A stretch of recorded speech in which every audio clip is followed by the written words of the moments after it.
Hola a todas y a todos. En esta oportunidad nos reunimos para tratar el trabajo práctico 2 que corresponde a la primera evaluación, cuya temática es cómo se transformaron los cazadores recolectores en los últimos 10.000 años.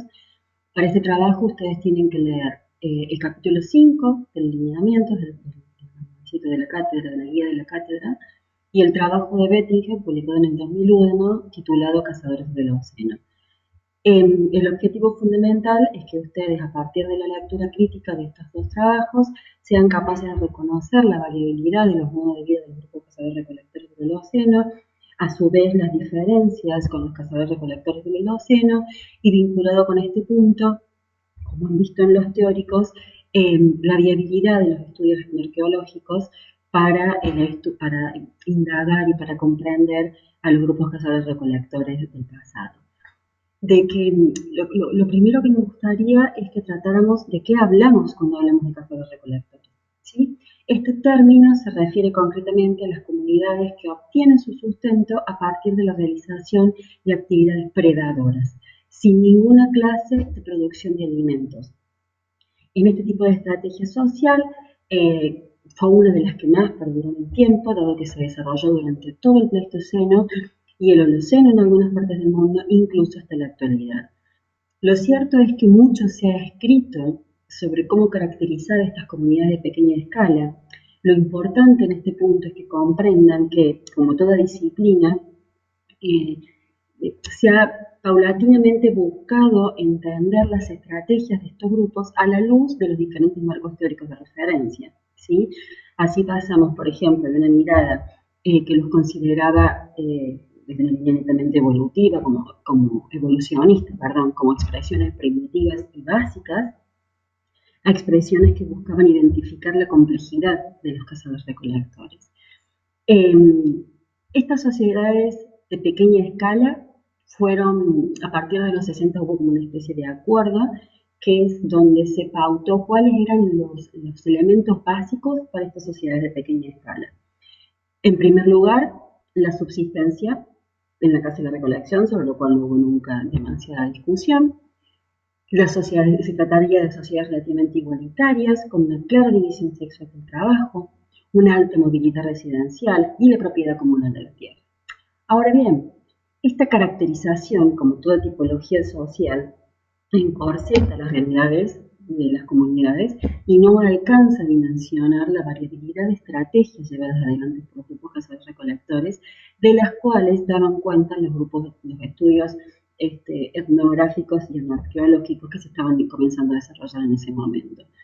Por ejemplo, para no ir muy lejos, ¿dónde encajan los cazadores recolectores de Antofagasta, que ustedes pueden ver en el video que les proponemos sobre de Carlos Achero, donde estos grupos de cazadores recolectores ya delimitaban el acceso a los territorios, y no solamente eso, sino que claramente habrían tenido símbolos identitarios que fortalecían la cohesión interna. Entonces, ¿cómo encajan en esta tipología este tipo de cazadores recolectores? Entonces, lo que estuvo claro es que esta caracterización no alcanzaba.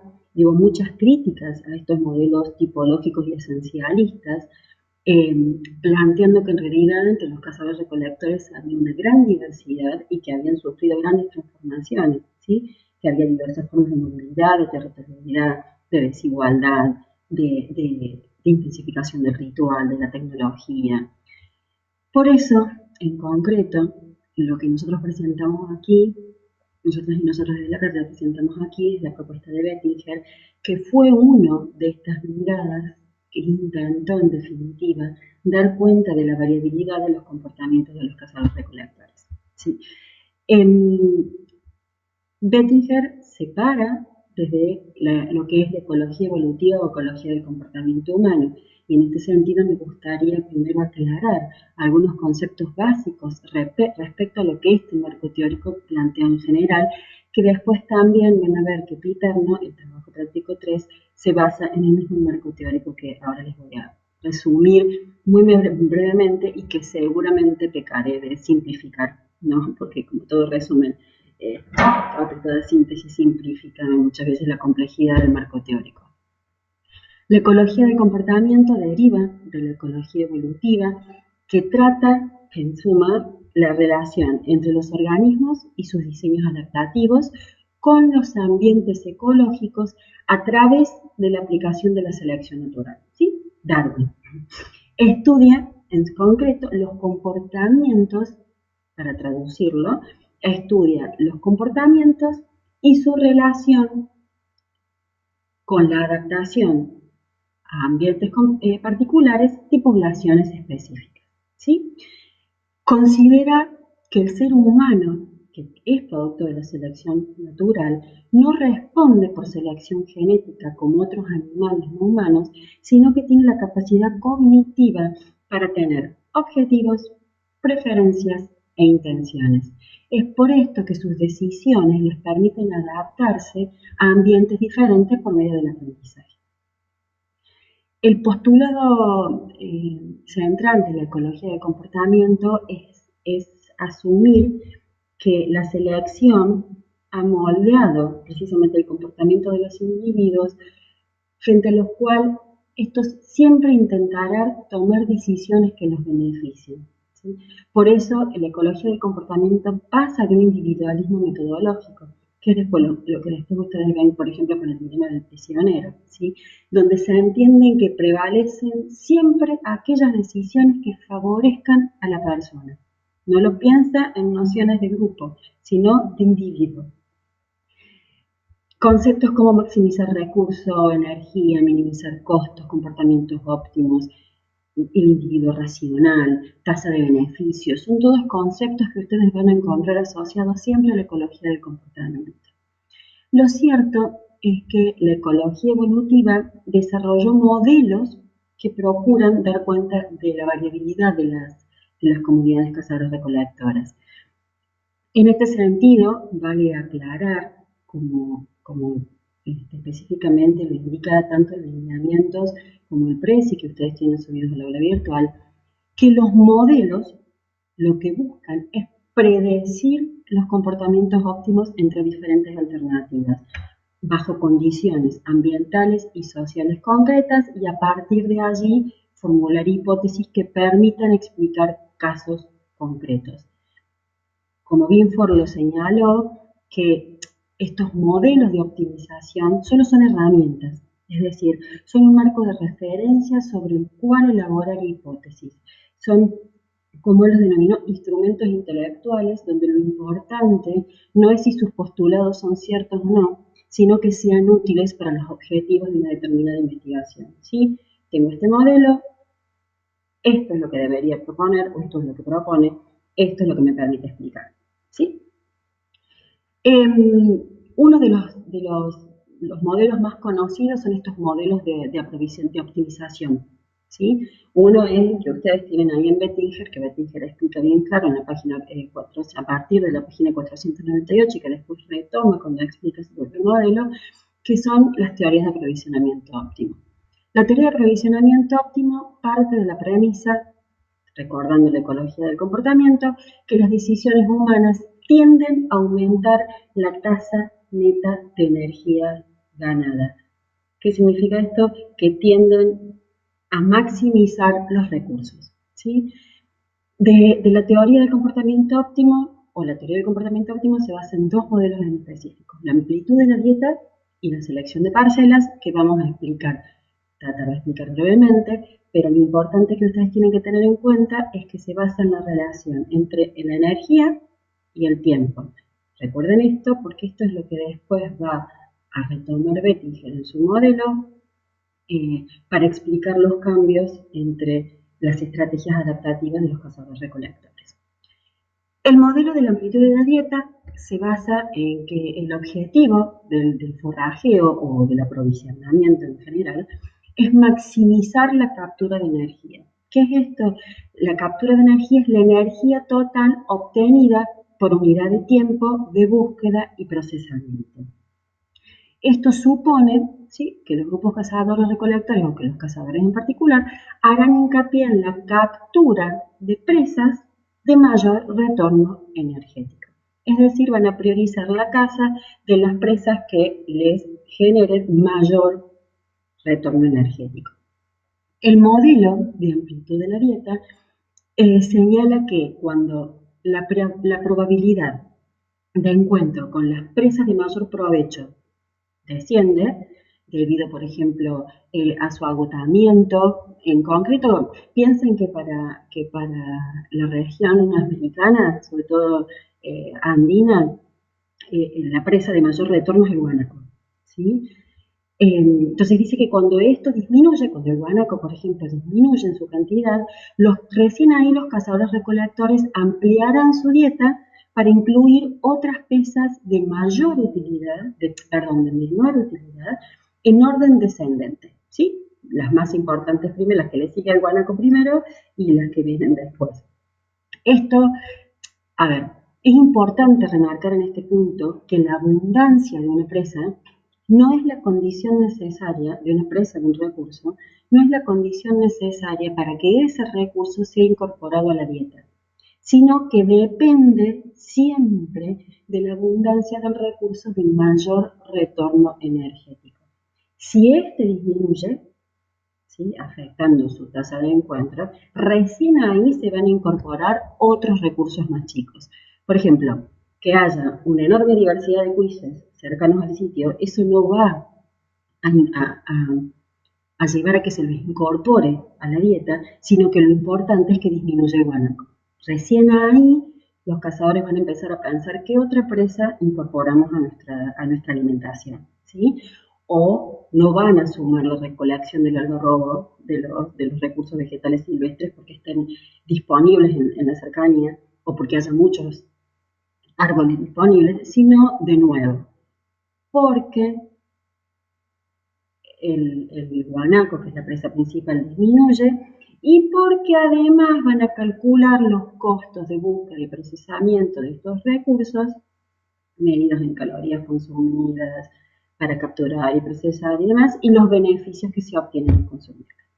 Entonces, fíjense que son individuos absolutamente racionales, calculadores, en donde lo único que les interesa es maximizar los recursos. ¿Está? En tanto, el modelo de la amplitud de parcelas lo que establece es que los recursos no son infinitamente abundantes ni están homogéneamente distribuidos en el paisaje, sino que por el contrario se encuentran localizados en lugares particulares a los que llaman parcelas o parches. Por ejemplo, el fondo de valle con los bosques o las pampas de altura en las sierras, como tenemos aquí en Córdoba. Acá también la relación energía-tiempo es esencial. Y en este vínculo la energía, es decir, la utilidad obtenida en cada parcela, es esencial, o sea, es la base para la inclusión en los viajes, de búsqueda de recursos. ¿Sí? Por lo tanto, solo la menor disponibilidad de recursos genera la utilización más intensiva de varias clases de parcela, aunque sean de poco rendimiento. ¿Está? Entonces, las vamos a incluir a esas parcelas con menores recursos cuando disminuyan, ¿sí?, los recursos disponibles. Siempre la lógica es la misma.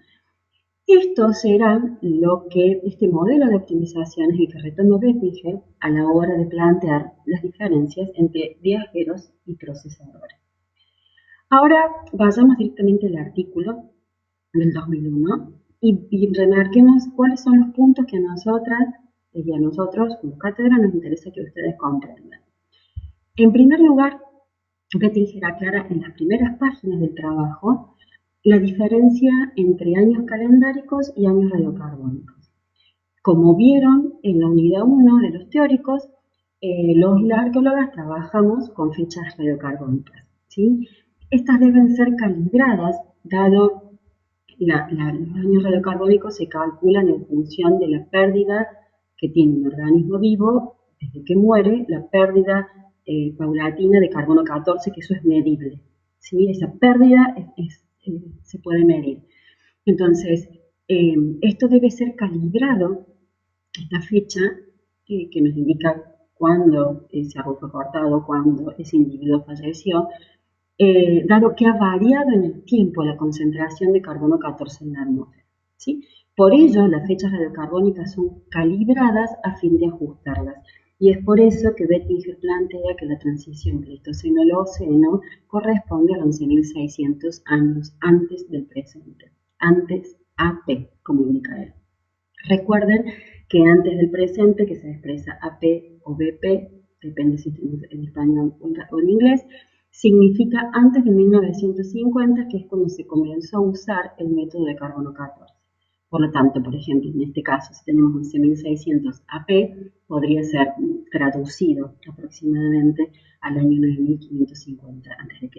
¿Sí? Esta traducción no es automática, pero es como para que se den una idea de qué hablamos cuando hablamos de AP. La primera pregunta que debemos hacernos cuando leemos a Bettinger es si los cazadores-recolectores del Pleistoceno y del Holoceno fueron lo mismo. Es decir, si nosotros podemos considerar que los cazadores-recolectores del Holoceno son análogos a los cazadores-recolectores del Pleistoceno. En primer lugar, lo que Bettinger nos dice es que debemos destacar que las condiciones ambientales del Pleistoceno no fueron las mismas que durante el Holoceno. ¿Sí? Estudios paleoambientales, es decir, el estudio del ambiente antiguo, a partir del análisis de los sedimentos marinos y de los hielos polares, han determinado que durante el Pleistoceno los grupos cazadores-recolectores se enfrentaron a un clima muy cambiante e inestable, con unos niveles de productividad bastante menores. En este sentido, remarcan dos hechos bien puntuales. Por un lado, las variaciones entre las etapas glaciares e interglaciares que se habrían dado entre el 110.000 y el 11.600 fueron enormes, dado que se presentaron cambios climáticos realmente bruscos, cambios que se produjeron en pocas décadas, que por eso lo llaman al modelo de cambio climático rápido, pasando de periodos glaciales de clima frío y seco en periodos muy cortos de tiempo a etapas interglaciales de clima cálido y húmedo con aumentos de la temperatura del aire de, por ejemplo, de 5 a 8 grados centígrados. Imagínense cómo estos cambios ambientales afectan no solamente a los seres humanos, sino a todo el entorno, ¿sí? Al ambiente y a los animales no humanos que viven en ese momento en el planeta. Por otro lado, lo que identificaron es que durante el Holoceno, a diferencia del Pleistoceno, incrementa el dióxido de carbono en la atmósfera.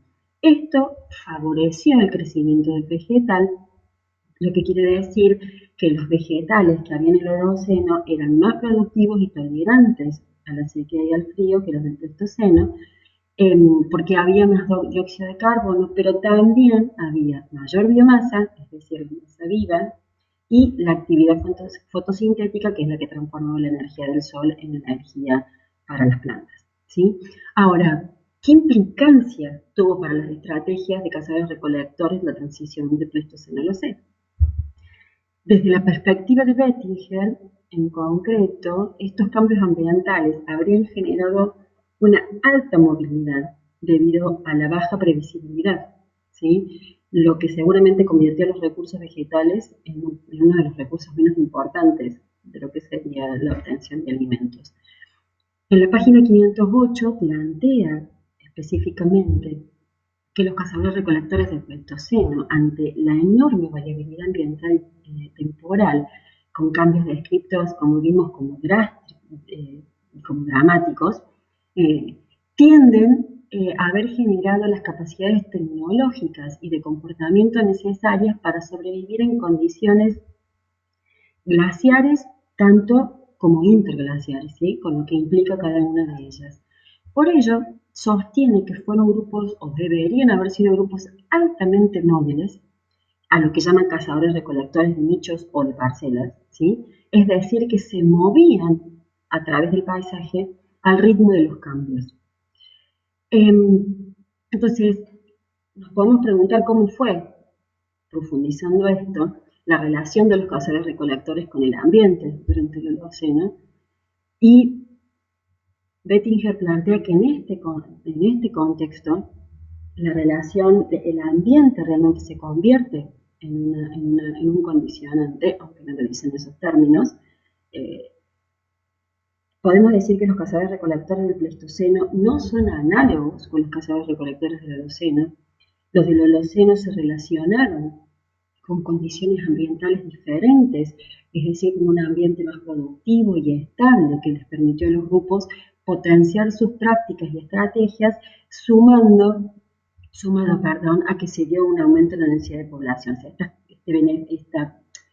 este mejoramiento en las condiciones ambientales habría ocasionado otros cambios, como por ejemplo el aumento de la densidad poblacional, ¿sí? Porque se dice que entre los grupos cazadores recolectores del Pleistoceno eran grupos muy reducidos y altamente móviles. Como podemos ver, para Bettinger, un punto importante que hizo a las poblaciones cambiar fue el cambio ambiental, aunque, como decimos, él plantea que no siempre los recursos limitan, ¿sí? Y que los ordenamientos sociales pueden ser más fuertes que las condiciones ambientales dadas. Entonces, claramente el clima del Holoceno no planteó a los grupos este nivel de exigencia para los cazadores-recolectores, ¿sí? Por ejemplo, sus comportamientos se ajustaron a localizaciones inmediatas, a un crecimiento poblacional, frente al mejoramiento del clima, una mayor dependencia de recursos vegetales, que eso lo vamos a ver cuando desarrollemos específicamente los modelos. Ahora, ¿y qué pasó con la tecnología? ¿Podemos explicar algo de la tecnología de estos grupos? En principio, lo que les tiene que quedar en claro es que la tecnología es considerada como la acumulación de recursos de producción, o sea, bienes, servicios, conocimientos, es la forma dominante de capital que tienen los cazadores-recolectores, ¿sí? El que más sabe hacer, más capital tiene. La mayor parte de las cualidades tecnológicas se mantienen desde el Pleistoceno como adaptaciones de esa tecnología y no como grandes innovaciones, ¿sí? Bettinger dice que el alisado de la piedra, las microhojas, los conocimientos sobre cerámicas son previos al Pleistoceno, ¿sí? Pero que se percibe una variedad y complejización tecnológica a partir del Holoceno. ¿Cómo da cuenta Binford de la proliferación de estas tecnologías durante el Holoceno? Lo relaciona de nuevo con los cambios climáticos, ¿sí? La mayor estabilidad ambiental y productividad biótica genera respuestas tecnológicas específicas. Entonces, esto daría lugar a esta proliferación de tecnologías durante el Holoceno.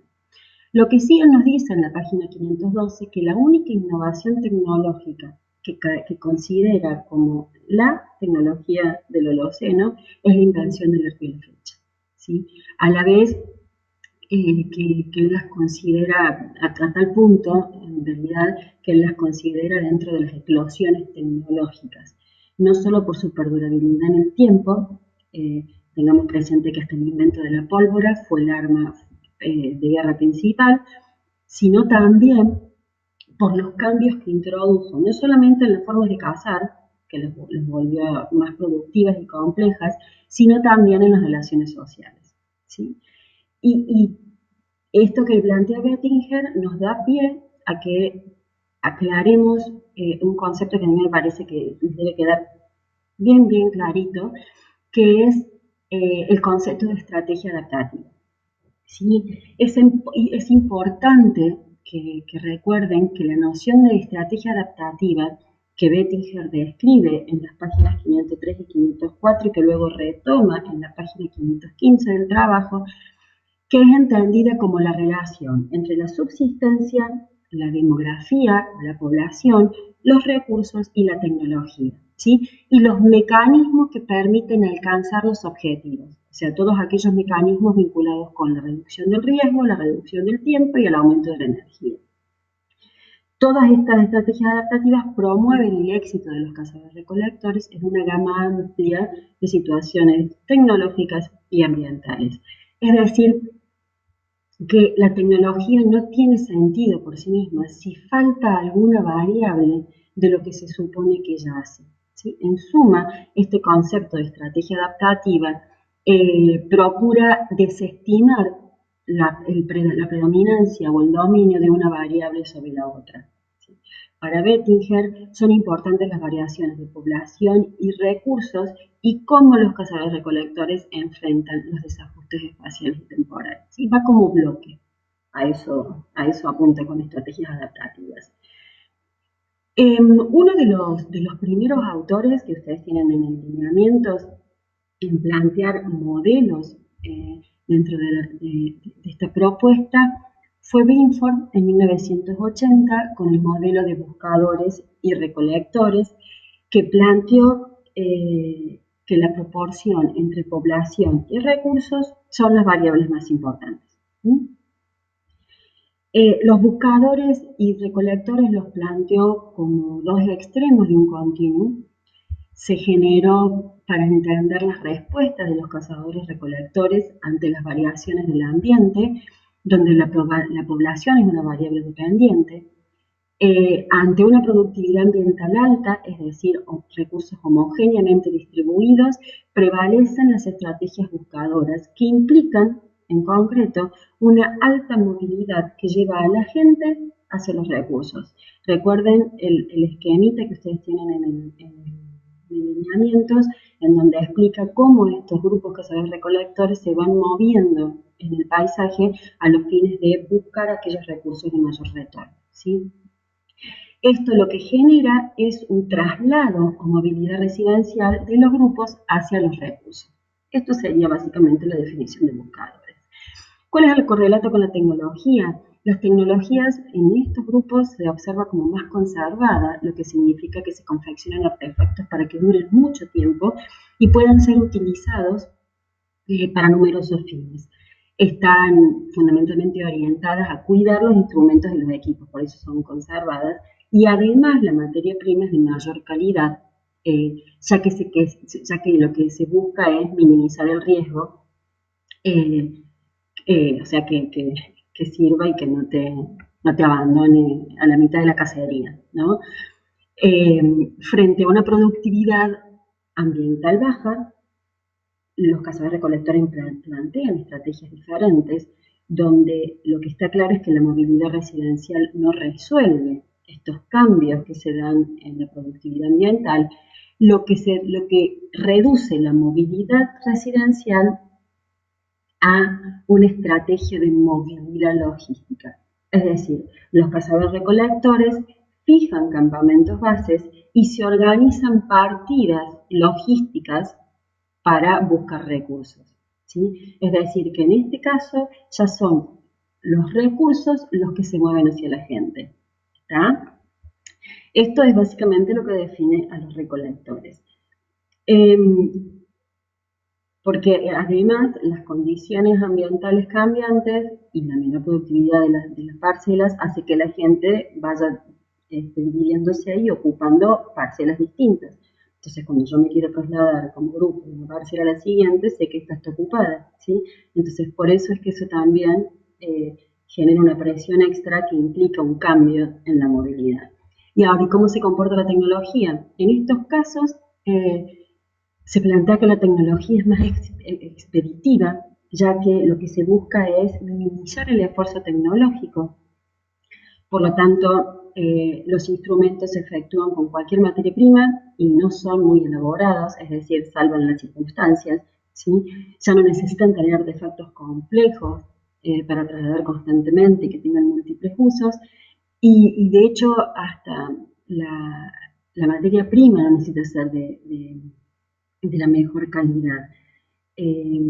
Lo cierto es que, por ejemplo, la tecnología de Córdoba, que yo sé que ustedes han visto, que ustedes han tenido una clase de esto, es una tecnología a partir del Holoceno medio, las últimas etapas del Holoceno medio, una tecnología totalmente expeditiva, ¿sí? Salvamos el momento, un par de lascas, un par de retoques a una lasca de cuarzo, y eso nos sirve como un hermoso raspador, y no invertimos más tiempo. ¿Sí? Eso sería una tecnología más expeditiva.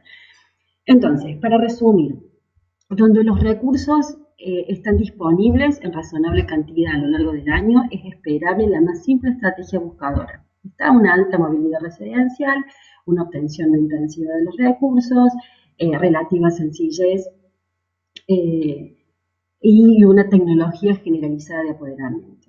¿sí? Donde los recursos son muy estacionales y a veces escasos o es esperable una estrategia recolectora eh, con bases residenciales relativamente estables, una obtención logística ejecutada desde el asentamiento, ¿sí? Con tecnologías más especializadas de apoderamiento. Entonces, frente a este modelo, lo que dice Bettinger es que,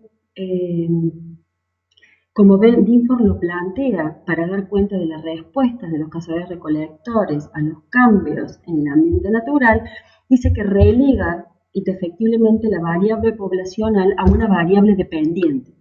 ¿Está? Entonces, y recuerden que para Bettinger hay como un paquete que se mueve de manera conjunta. Entonces, la variable poblacional no es una variable dependiente, al contrario. Y es por eso que a partir de la página 528 nos presenta el modelo de viajeros y procesadores para dar cuenta en definitiva de cómo el aumento de población pudo haber afectado los cambios observados durante el Holoceno.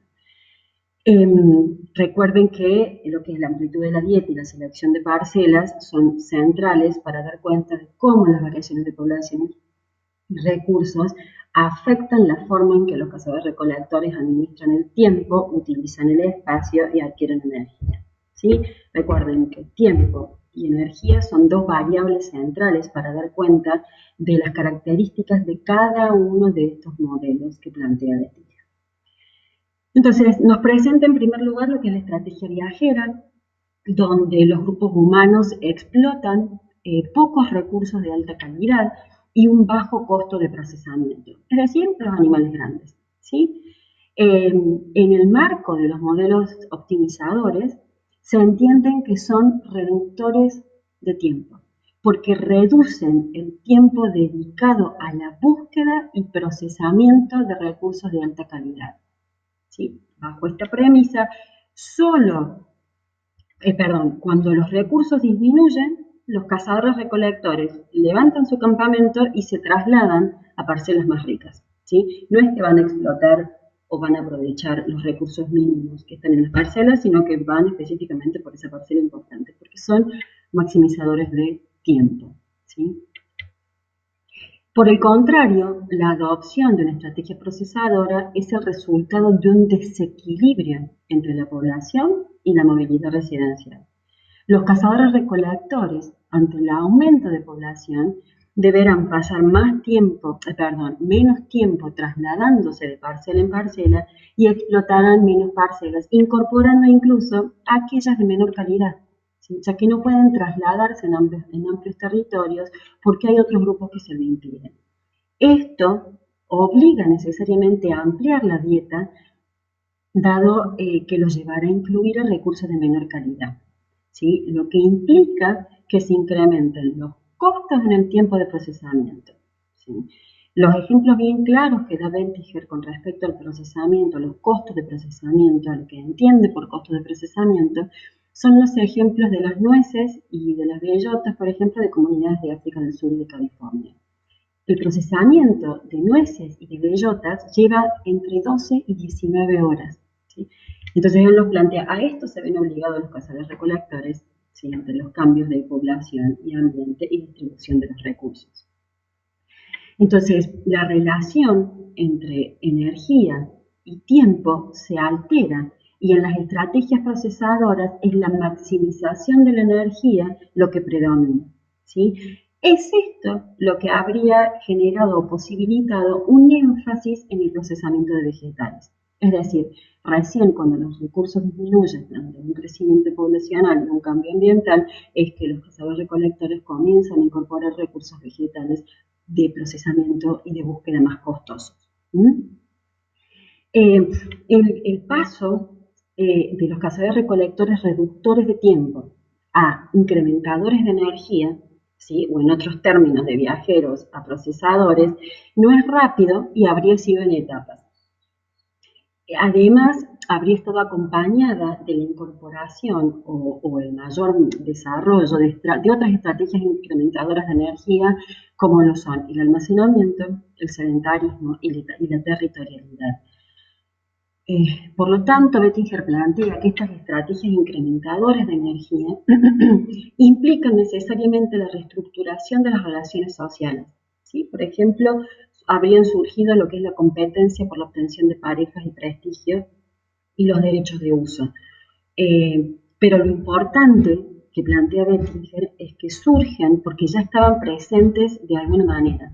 No es que de repente de la noche a la mañana estas estrategias incrementadoras de energía se convierten surgen de la nada, ¿no? Ya había precedentes, pero que no había sido necesario utilizar precisamente porque lo que son reductores de tiempo, no incrementadores de energía, ¿sí?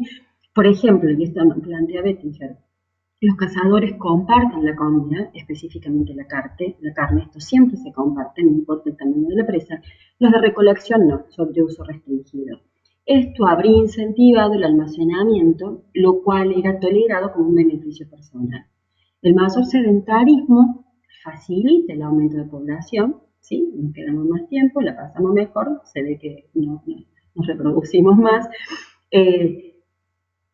Y esto lleva a fortalecer la recolección y el almacenamiento, ¿sí? Lo que genera que a su vez que falten más personas para procesar recursos vegetales, lo que trae como consecuencia también una disminución del infanticidio, que aparentemente habría sido una estrategia para la disminución de la población, lo que a su vez genera un crecimiento poblacional. A ver, lo que plantea, lo que quiere mostrar así es esta noción de paquete, de la cual le plantea como estrategia adaptativa, ¿sí? Y entonces, lo que él sostiene es que el almacenamiento, la territorialidad que surge cuando hay recursos o accesos para defender, básicamente, y el sedentarismo requieren el desarrollo de prácticas en niveles que superan las capacidades de individuos o grupos para alcanzarlas por sí solas, ¿sí? Y todas estas estrategias surgen con grupos que son incrementadores de energía. Necesariamente todas estas estrategias surgen con grupos que son incrementadores de energía. Por lo tanto, no plantea la existencia de una variable como suficiente para dar cuenta del cambio, sino que la sumatoria de ellas, a las que en algunos casos plantea como una consecuencia directa, ¿sí? Es lo que lo explica.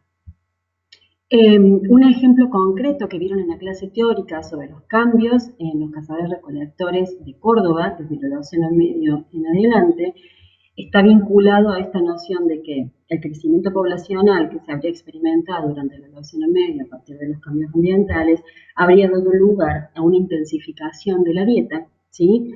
Es decir, que se incorporan los bichos chicos y la recolección de vegetales, un incremento de la territorialidad, lo cual se habría objetivado en el aumento, por ejemplo, de tumbas como demarcaciones de territorio y sus indicaciones en el paisaje, como una estrategia concreta de demarcación, y por ejemplo el origen en el 3000 AP de lo que es el arte rupestre, vinculado precisamente de nuevo con esta demarcación y acceso restringido a los recursos, lo que también se había visto en un mayor sedentarismo al disminuir la movilidad residencial, lo que está determinado arqueológicamente por el aumento del número de sitios. Entonces, es decir, que los cambios que se originaron en la estrategia adaptativa de los grupos cazadores-recolectores durante el Holoceno en Córdoba dio lugar a modificaciones en el comportamiento de los grupos cazadores-recolectores que dieron origen a una nueva estrategia adaptativa, ¿sí? En concreto, evolucionan como una estrategia adaptativa, está como una totalidad y constituyen, y esto lo deja claro Bettinger, como una consecuencia no deseada por los grupos cazadores-recolectores. Una vez que surgen las estrategias procesadoras, se dispersan rápidamente, produciendo un mayor aumento demográfico y hacia finales del Holoceno casi la totalidad de los cazadores-recolectores poseían estrategias procesadoras. Este trabajo es interesante porque representa una visión teórica de la arqueología de gran importancia por sus resultados, su sistematicidad y la empiria construida y estos modelos construidos. Para los y las que estudiamos historia nos puede resultar un poco ajeno su vocabulario y esta visión del ser humano que es concebido como un ser biológico que toma decisiones racionales de manera individual y en donde en definitiva los cambios ambientales van de la mano de todas estas decisiones.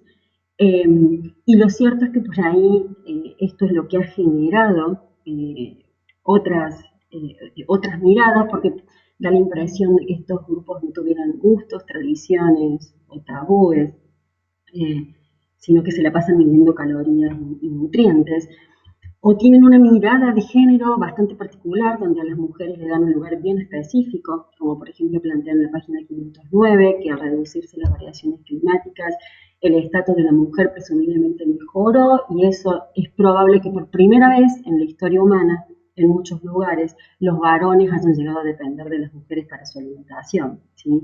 Entonces, lo que está claro es que hay un sesgo sexista que naturaliza las relaciones de género de acuerdo a una concepción actual de lo que es la sexualidad, ¿sí? Esta división de trabajo por géneros que le da sustento a la sociedad y donde a veces lo que se le ha criticado es la traslación de estos modelos modernos para dar cuenta de prácticas del pasado.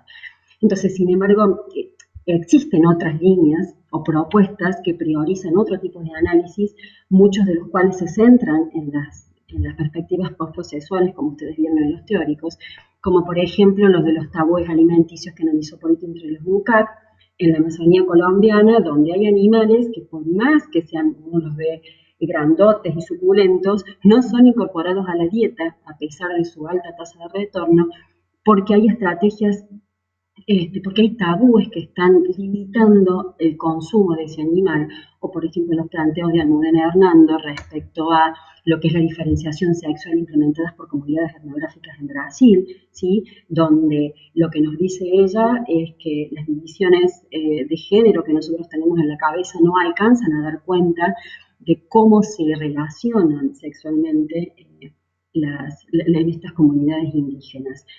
Entonces, lo cierto es que no todo el accionar de un grupo puede ser medido en función de la interacción de costos-beneficios o los condicionamientos del ambiente, ¿sí? El ejemplo de Antofagasta es bien claro respecto a esto, o un pensamiento racional que busca un bien individual.